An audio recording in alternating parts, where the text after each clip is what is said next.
It's great to welcome back to the program today Congressman Ro Khanna, representing California's 17th district, located in the heart of Silicon Valley. Congressman, it's great to have you on. You know, we are increasingly seeing these two competing narratives about the context of the 2024 presidential election. Maybe we'll start there and work down to some of the legislation that's going on. One Sure. story is when the economy, when looking at these important 5 or 6 metrics, unemployment, inflation, stock market, GDP, right? You look at these basic metrics, it looks good. And presidents tend to get reelected historically when the economy looks like this. That's one story. The other story is it was easy in August to say the polling isn't really telling us too much yet, but it's almost February. And in a majority of these hypothetical general election polls, Joe Biden's not only losing to Donald Trump, he's losing to other potential Republicans as well. Seemingly competing stories. How do you see it? Well, I think we have to have a better performance on the economy. We're down 20 to 25 points, even if you don't believe the head-to-head polls or there's some discrepancy there. The polling has been pretty consistent that the president is down 20 to 25 points on the economy. Now, the In question other is words, people's perception of how he's handling it. people's perception of how he's handling it, that they prefer Donald Trump by 20 to 25 points. Now, the Right. question is why? Some of it is the cost of living, right? I mean, I was talking to a friend of mine yesterday. She said that it costs $30 a pound for ribeye steak, and that 10 years ago it used to cost $5 to $10 a pound. And now she's buying New York steak, doesn't like it as much, but has to tighten the belt around groceries. And you've had prices increase for rent, and you've had prices increase for childcare, and people are borrowing money. She was telling the story of her mother-in-law who needed to borrow $10,000 for some cancer treatment that wasn't fully covered by the copay. So I think you talk to average Americans and they say it's too expensive to live in America, that our wages have gone up, but not dramatically and not as high, not as fast as the cost of living. And this deals with a structural problem of the middle class and working class feeling that they've fallen behind. And I think that was exacerbated during COVID and during the inflationary period. And it reminded people that their lives are still difficult. So then, in terms of what this means for the 2024 election, is it time to be worried? Is it time to panic? Or do you think that ultimately this is going to be okay because of the bigger picture about the economy? I don't think panic is ever a good strategy for running a race, but I think it's time to be clear-eyed about this being a tough fight. And I would not run a morning in America. Everything is great. Let's vote. Thank you, Joe Biden, for 4 years of passing legislation election. I would say we understand that you're going through tough times. We understand that it's still hard to make ends meet.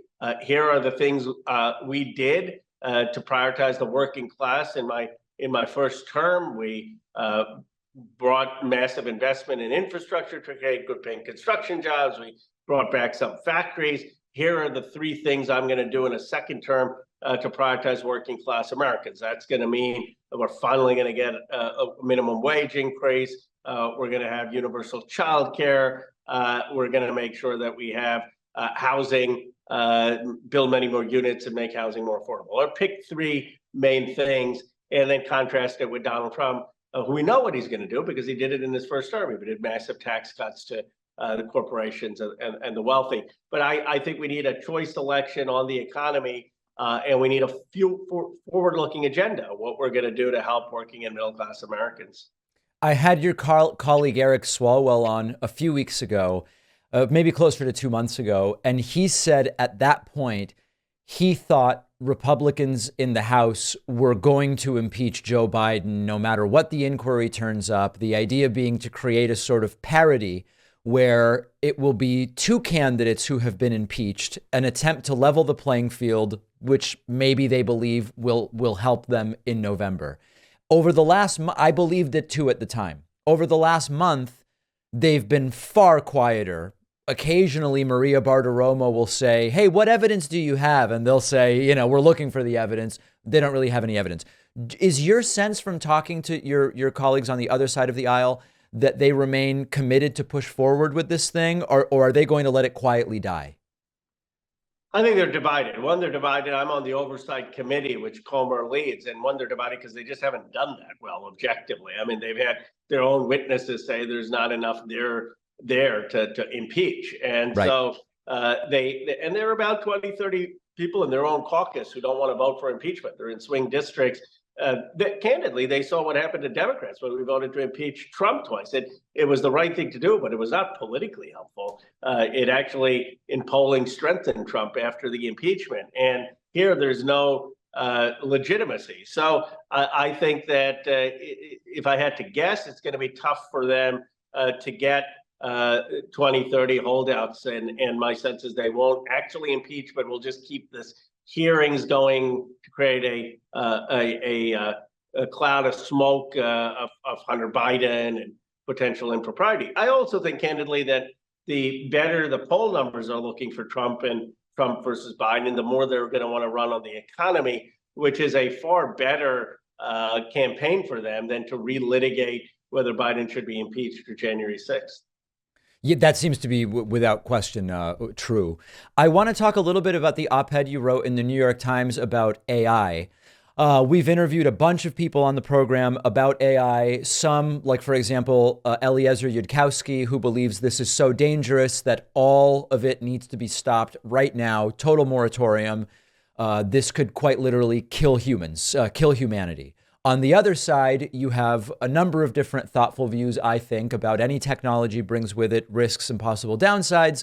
But stopping a technology rarely has worked in history, and the approach should be regulation and limiting the downsides while maximizing the upsides. What do you think should be done in terms of a regulatory framework in order to achieve the biggest upside and minimize the downside? Well, first of all, it's important to understand, in my view, what AI is right now, and that is that generative AI basically is the ability to detect patterns and complete sentences. Now, what's different than what your iPhone has been able to do or Google has been able to do for years? Generative AI figured out that you could put hordes of data. You could basically put the entire internet into this pattern detection. And before that, you had to put very limited data. So it wasn't some massive advance in thinking. It was just the ability to have massive amounts of data. Generalized AI would be an AI that actually could comprehend beyond pattern detection. I think we're far away from that. And remember, Immanuel Kant tried to figure out how human thinking works, and we're still trying to figure it out. And I think the idea that AI has modeled human thinking is naive, and Noam Chomsky had a great op-ed in the New York Times explaining it for people who want to get into more depth. So I think this sense that AI is going to outwit human creativity and intelligence, we're at least a long way away from there. But even generative AI has dangers, and the two places we have to have the biggest regulatory framework is what are we putting into it? Because if you're putting garbage into it, you're going to get garbage out. And so what are we doing in terms of misinformation and bias? And are we having some sanitized data sets? And the second thing is, if this has predictive ability and the ability to do rote tasks, what does it mean for labor and jobs? And that's what I wrote up in the New York Times. You can either have this AI be enhancing, augmenting. I mean, you could use it before interviewing me, and it may give you some topics to explore, or you could all these questions were written by ChatGPT. You might be shocked to know. No, I'm kidding. But no, I think you're getting to the real question, which is there's a really good study which found for people who are in what we might call knowledge jobs, this may be a really great thing, which allows them to significantly increase what's often defined as productivity. And I can think of a whole bunch of ways in which these tools could do the jobs of a social media manager or whatever, right? So someone like me in such a position, to me, it seems like mostly upside. The same study found that for certain individuals In other types of jobs, it actually could be a very bad thing because it could make them unnecessary or irrelevant, and the effect will be to widen income inequality. I'm guessing that's a concern you share. Yes, and I guess the question is, does it have to? For example, when we call a customer service support, how often do you press 0 0 0 0 saying get me to a human voice? I'm almost fighting with the Right. phone system. That, in my view, is a case of often excessive automation, where you'd probably be better off having human representatives augmented by technology instead of being totally displaced. And so I think the question is, how do you make sure that the workers themselves, whether they be writers of Hollywood scripts, truck drivers, customer support, are having a say in the use of this technology in their own roles, in the credentialing of this technology, and you don't just have Harvard and Stanford MBAs saying we want to help the bottom line and eliminate payroll, and do so at the expense of a company's culture and long-term performance. And that's why I called in the AI essay in the New York Times for worker participation in AI decision making, in what would happen to people before their extensive layoffs, and worker participation in the profits. I think what AI does is just exacerbate or highlight the challenge of capitalism and having workers have a say in capitalism. So on the regulation question, do you want companies and workers to decide and how this goes forward without imposing government regulation, or do you think there needs to be some regulatory involvement? There needs to definitely be regulatory involvement. I would have regulatory involvement on safety and what AI's data sets are. And then in the labor context, I would say public companies that are making decisions of workforce downsizing or elimination or transformation need to have a workforce committee participating in that decision making. And I would have federal tax incentives to give workers a share of the company profits, like Sears Roebuck used to do for many, many years before the sort of corporate takeover culture of the 1980s. So I definitely think on labor law, there need to be regulations. And I would defer to workers' sense of safety and requirements. So in the truck drivers case, I did support the California legislation saying there should be a human on board trucks over 10,000 pounds. And in close calls like that, I'd say, let's listen to the workers about what jobs they think are needed. I think it's insulted to the working class or unions to believe they do make up work or fake jobs. I want to talk a little bit about immigration. There is the perception among many that something really jarring happened the day Joe Biden became president on immigration policy, and that what's happening today is a 180 compared to what was happening under Donald Trump. A deeper look shows that this is certainly not the case, but the perception is what matters here. And there is certainly an appetite to see Joe Biden do something at the border, or with immigration, or with DACA, or with overstayed visas, to give the sense that he is taking it seriously in a way that some voters don't think that he is doing. What do you think is the lowest hanging fruit on the immigration issue that you would like to see done? First of all, the polling showed that the support for immigration actually went up under Donald Trump because his policies were so draconian, and now have fallen under Joe Biden. As a baseline, I think the Democratic Party has to draw on the traditions of John F. Kennedy, Mario Cuomo, Barack Obama, and make the case that immigrants enrich America. As cliched as that sounds, we don't do that enough. And on the other hand, you have rhetoric that immigrants are poisoning the blood of America. And so if you have one-sided critique blaming immigrants for a decline in people's economic living standards, and the other side scared of our own shadow to make the case for immigrants, you can understand why the polling would be skewed against us. But I do think there are real issues at the border. I'm not going to dismiss that. What we need is what the president's proposed, but he needs to propose it more loudly and clearly, more funding for Border Patrol agents, more immigration judges and attorneys so we can quickly adjudicate legitimate claims from non-legitimate claims, a clear process of being able to work in this country if once you're here, so you're not forced to just be on the public dole when you want to work, and an increase in legal immigration so that people are able to come here and contribute without having to go through the treacherous journey and break laws. You know, one of the things that I don't often hear discussed, particularly by those who oppose immigration of all kinds, is some kind of accounting for what is being described for some as the birth rate crisis. And there's a book I bought, I haven't yet read. It's called Empty Planet: The Shock of Global Population Decline. People like Elon Musk and others have talked about, hey, you know what? There's a whole bunch of countries where you're going to see population declines. Population is about to peak, but then population will start going down. In a traditional neoclassical economic world, growth comes from people working and producing stuff.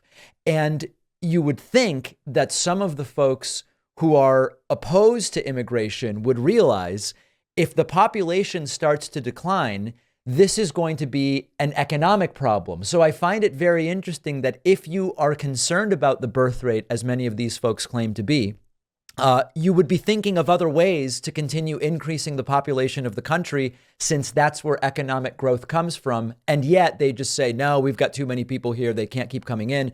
Have you given some thought to the impact of peak population and subsequent declines in Western nations and what it will do economically?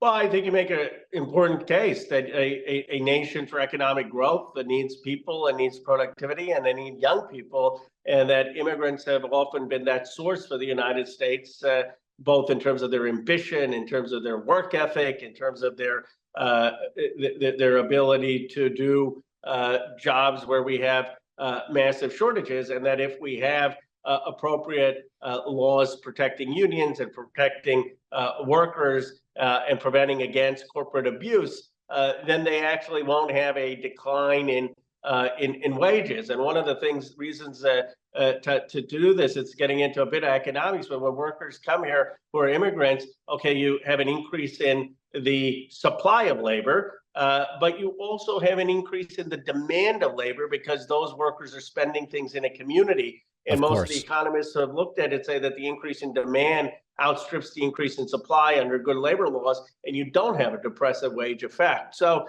I think we have to make these kind of arguments that immigrants do enrich the United States, and that we should have an orderly and humane process for how it happens. But a lot of this is not about economics; it's about culture. And there's this fear that we're becoming an America that is culturally different, which is why I think we also have to talk about the patriotism of immigrants.